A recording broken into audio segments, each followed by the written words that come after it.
Hey everybody, it's time to test pedaling versus throttle. Is there a big difference? Let's go!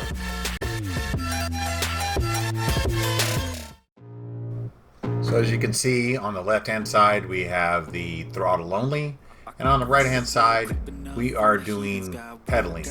And already you can see a big difference. 28 miles an hour versus 20 miles an hour. Give or take a mile here or there.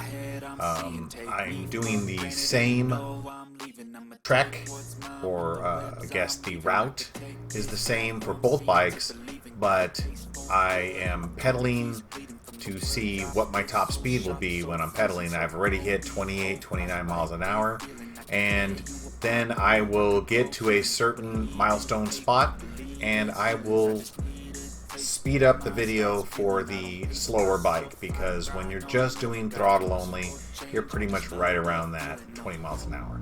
Now, unfortunately, I didn't charge the bike to 100% before I did the throttle only test, so I would say that a mile or two an hour probably would have been attained a lot more on the throttle only, but this will give you a good sense of what you can expect.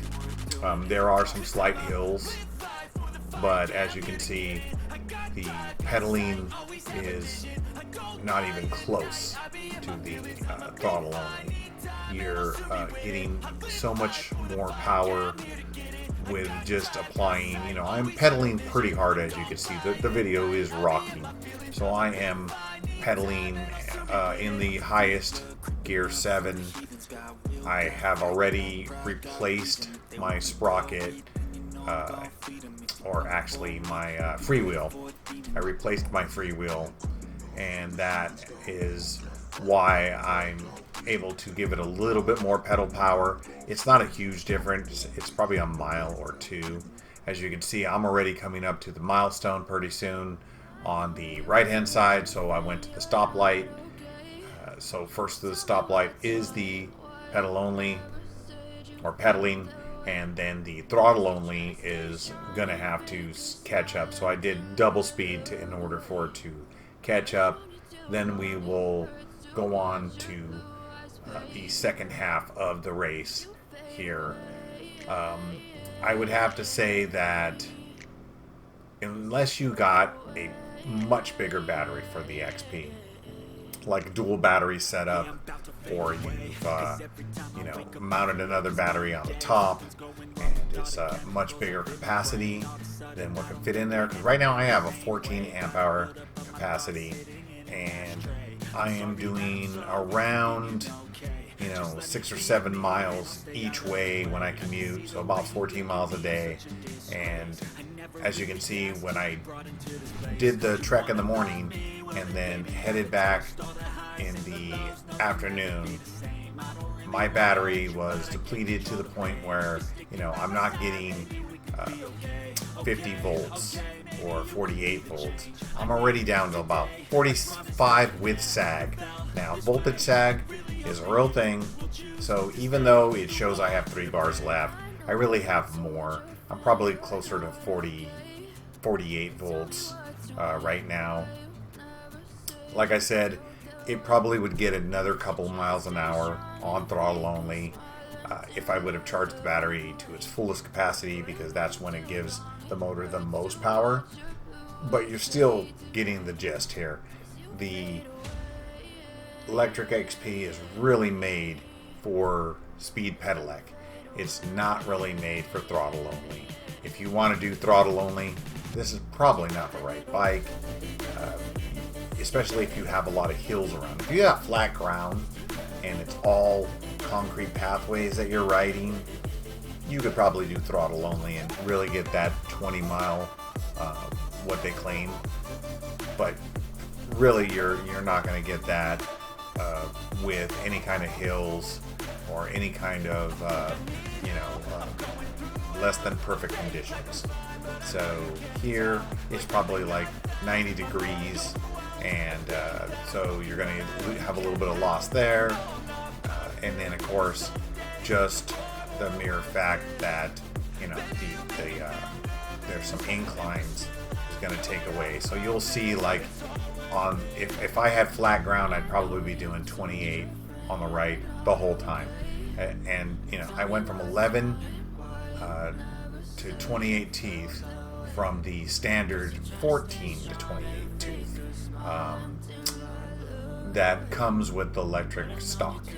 So I took 3 teeth away, which technically should give me a little bit more torque on the high end when I'm in gear 7, and it does give me a little bit less of that spinning feeling when I'm doing 28 miles an hour. Obviously, once you get past 26, it's going to be really not a huge difference, but it was worth it to me to get that little bit extra so I could get a little bit farther. So I'm coming up to another stop, and there's my other milestone. Now I got to catch up again with the throttle only. As you can see, cars are just flying by me. I think it's 40 miles an hour on this road, so I'm definitely staying within the bike lane. And I'm coming up to the stop pretty soon. I did blow through that one stop there. Apologize. There was no cars, and there was plenty of cars there to kind of shield me from getting nailed. But it's always good to follow the law and follow the signage. I just was trying to get to this stop as quick as possible, and I saw it was safe, so I went for it. So here we are again. We started off, as you can see, the pedaling is just blowing throttle only out of the water.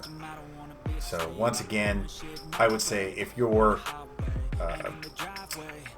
dead set against pedaling, then this is probably not the right bike for you, because it just doesn't have enough battery amperage in order to support doing a longer commute than what I got. I got about like 6 miles, 6.5 each way. So I could probably do throttle only and get away with it, and I do usually on a normal commute. I'll mix in pedaling with some throttle only and rest here and there. But when I'm going uphill, usually I'll knock down the gears, pedal up the hill. Once I go over the hill, I'll let it back. And the new feature I found was cruise control. That has been a lifesaver commuting to work. Cruise control, you just hold the down arrow while you have your throttle off full blast, or whatever speed you want to go, and it will just stick at that speed. So I stick it to full blast, and I do the cruise control. Now the PAS number, I think, makes a difference just for the fact that I think that if you change it, then if you hit your brakes, obviously it'll go back down to that speed, whatever the maximum of that speed was. But I like going as fast as possible when I'm commuting so I can get home quicker.